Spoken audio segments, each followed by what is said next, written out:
For our last artist, we will be speaking to someone who has performed a few times at Meta Arts Fest. She is a multicultural Canadian artist. Having studied vocal jazz performance at the New School and Global Entertainment Business at Berkeley, her songwriting in both English and Spanish revolves around Latin and soul-inspired music. Through her experiences navigating themes of identity, heritage, and belonging, she creates community, connectivity, and healing through music. Since 2017, she's released 3 EPs, Suspiras, Partes, and Fin, in collaboration with musicians and sound engineers in New York, Valencia, Toronto, and Vancouver. Her single release, Gracias a la Vida, has been featured on numerous CBC music programs as well as on The Strombo Show. She's performed at the Pan American Games in Toronto, Carnaval de Sol, Vancouver Car-Free Day Festival, So Far Sounds, Toronto, Seattle, and Vancouver, and Eastside Pride Festival. Currently, she is working on her first full-length album with musicians such as Amanda Martinez, Alfred Tuscu, and Sebastian Prada. Please welcome Gisun. Hey Gisun, I'm so excited to chat with you today. Thank you so much, Arlene. I'm thrilled to be here. Appreciate the invite. Thank you for the lovely intro. My pleasure. So, for our viewers, could you tell us where you're from as well as how you started your art journey? Definitely. So I am from a little place outside of Toronto called King City. Kind of grew up there for most of my teenage years. And then eventually, do you know King City well? Yeah. Nice. I just saw like a brightness and I was like, oh, not everyone knows King City. Yeah, and then I was living in Toronto for a few years after university. And yeah, I'm based out of here right now. So I'm happy to be tuning in from Toronto. Amazing. So, who or what were some of your earliest influences? So growing up, I believe my first like fondest memories listening to music with my family in the car and at home was listening to the Beatles. And my dad then introduced an artist who is still one of my biggest inspiration, Jorge Drexler, who he's a Uruguayan songwriter. And we always also grew up listening to classical music. My mom is a classical violinist, so those were all sort of mixed in there at the same time. And yeah, I would say Jorge is probably the most like prominent influence for sure. That's incredible. So, has music always, it's just always been in the household since you were probably born? Yeah, one of like the earliest photos that I remember of me as a baby is like holding a violin in my lap, like sitting on a chair. So I think I had like an instrument in my hands before I could like talk or anything. So it was always in the house. My mom, That's yeah, amazing. is a proper violinist, like in an orchestra. My dad's a songwriter, plays guitar and sings. So yeah, music was always around for sure, which I'm very grateful Um, for.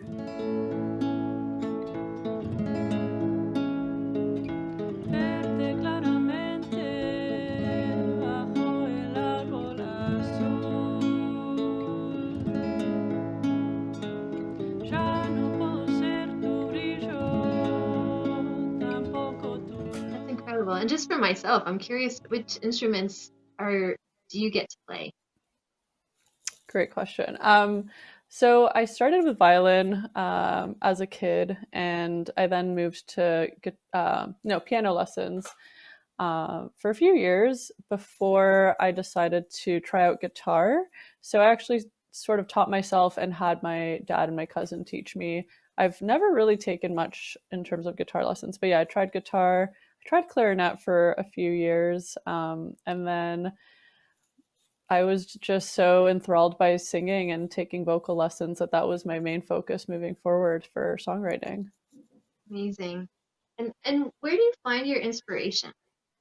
That's a huge question, I know, but I asked Yeah, it. and as a fellow musician, I mean, you know that that's definitely like that can be such a long answer. I would say inspiration wise, it comes from different life situations and circumstances. It depends on what chapter of life you're in. I think the inspiration can come from even going to a show, like going to see someone's concert and getting inspiration from them, I find myself often being very creative and letting the juices flow when I am in artistic spaces, or I can explore certain events in the city. And I also get inspiration, yeah, from listening to music at home, from talking with friends about philosophy and life and things that all of a sudden spark like an idea. And I kind of turn that into poetry in a way. And then that flows into the music as well. Wow. I'm curious if there's an instant that comes to mind where it's like this song was written because of this. Like, do you have that, or is it? Oh, please share. Yeah, yeah, for sure. For example, I think each song kind of has that relation to a life moment. For example, Rewind was written about my relationship with my sisters, and that's something that came about in a way that I didn't plan or expect. I was just feeling like we had lost time together, and I wished to have had that time back. And I wrote it in a way that was sort of open ended to interpretation, because it doesn't necessarily talk about that certain story of my sisters and I, but it sort of revolves around the themes of that Right. longing and that sort of um, regret or nostalgia.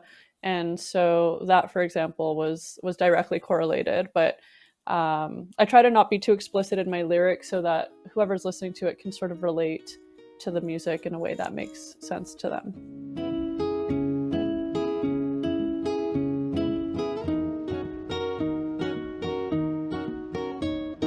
Pinto, pinto la mirada que ya está tatuada dentro de mi ser.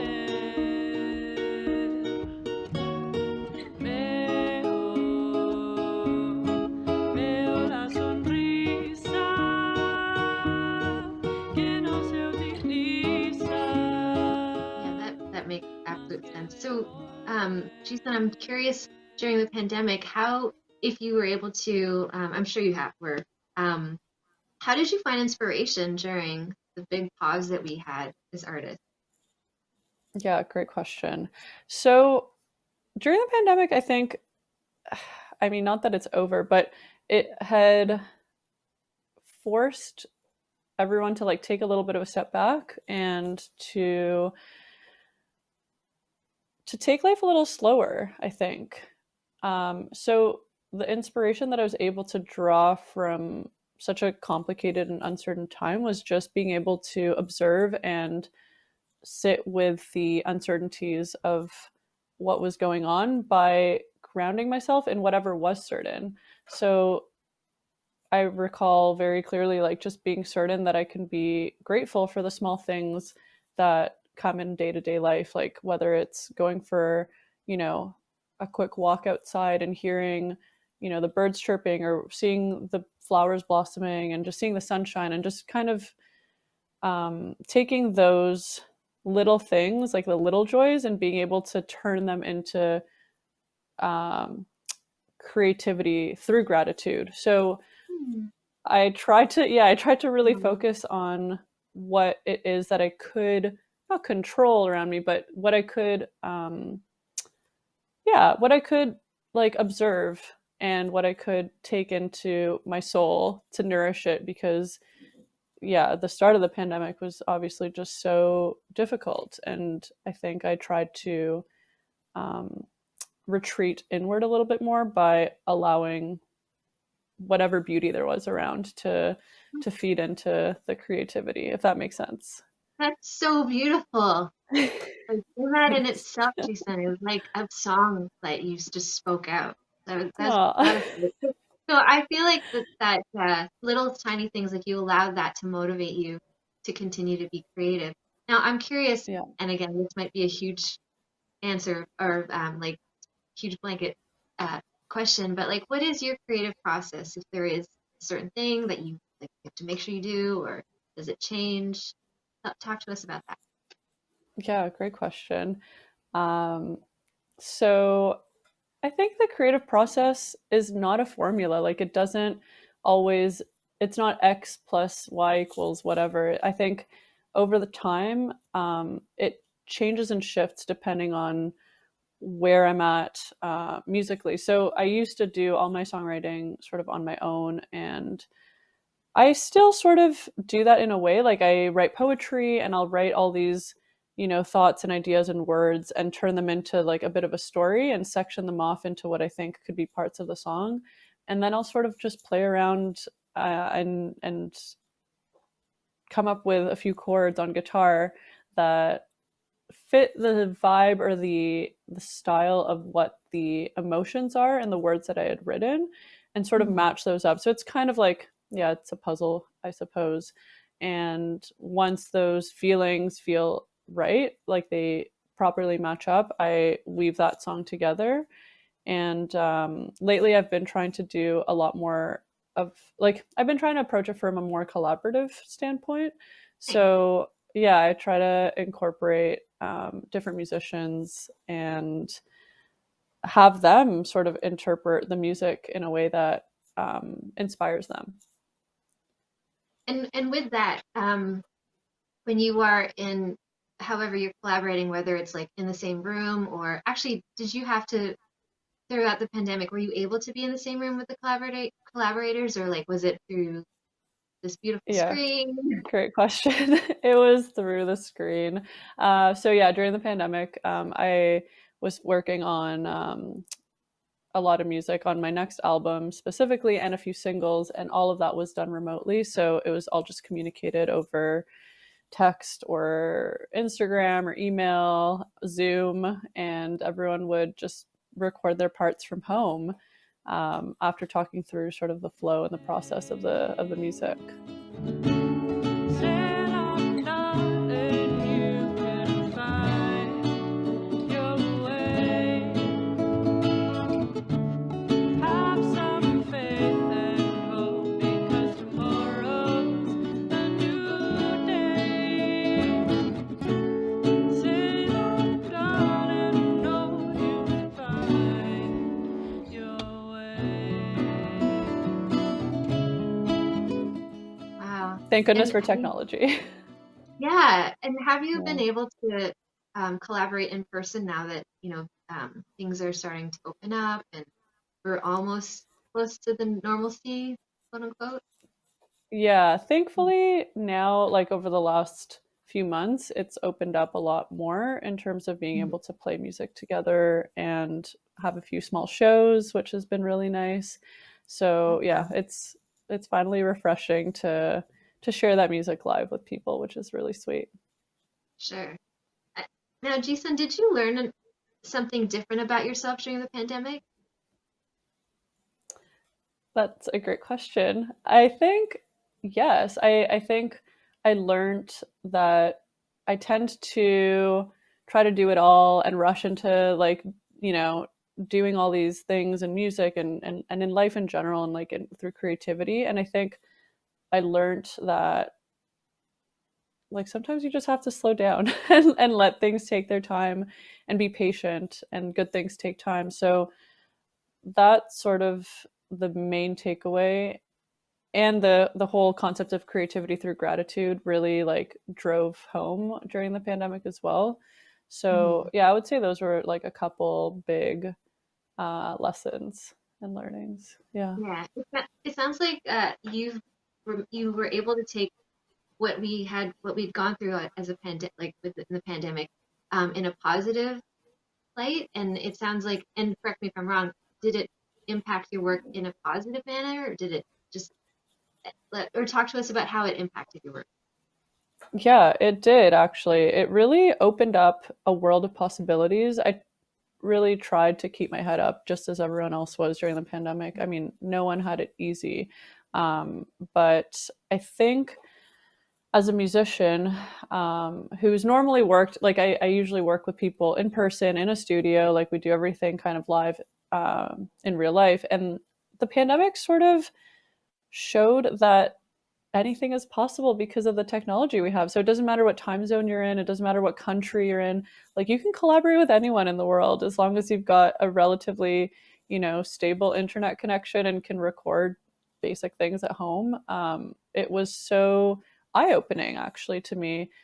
So this next album that I'm working on actually has a very global presence in it because people were recording from all over the world.